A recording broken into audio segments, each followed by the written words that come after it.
In today's video, I'm going to teach you how to check Google Analytics for a specific page. Understanding how a particular page is performing is crucial for making informed decisions about your website strategy. So let's get started by diving into Google Analytics and learning how to pinpoint the data you need. To begin, you'll want to navigate to the Reports section of Google Analytics. Once you're there, look for Engagement. This area holds valuable insights into how users are interacting with your site. Inside Engagement, you'll find the Pages and Screens option. This is where we can get more granular information about individual pages. Now, when you first land here, you'll probably notice a list with various column headings. What we need to do next is change the dimension to make it more useful for our purpose today. Specifically, you'll want to adjust the dimension dropdown, which is typically set to show page titles by default.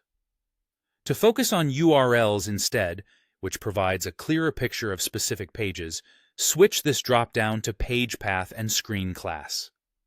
This little change will allow us to see the exact URLs of the pages rather than their titles, which can sometimes be vague or duplicated. After setting the dimension to show page paths and screen classes, the next step is to filter the data to the specific page you are interested in. Locate the search box, which is positioned above the table. This tool is incredibly handy for narrowing down your search. Input the URL or even a part of the path of the page you're interested in. As you type, you'll notice the table automatically filtering results, zeroing in on the page in question. This ability to home in on a particular page is crucial when you're managing a site with numerous pages and paths. While working on finding your page, it's a good idea to ensure that the path you're typing is accurate. Even a small typo can lead you to an incorrect result or show no results at all. If you're unsure of the exact URL, you can use a broader part of the path to catch all variations. For example, typing just the main directory or category can sometimes be enough if your URLs follow a logical structure. Once you've filtered down to your specific page, you'll be looking at precise data regarding its performance.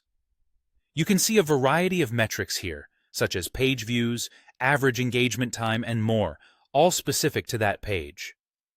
This rich data set helps you assess how well your content is engaging visitors, which pages might need optimization, or if your marketing strategies are effectively driving traffic to key areas of your site. With these simple steps, you now know how to check Google Analytics for a specific page. That concludes our tutorial for today. I hope you found this information helpful. Apply these learnings to monitor your website's performance and continuously improve user engagement. Thanks for watching, and I'll see you in the next video.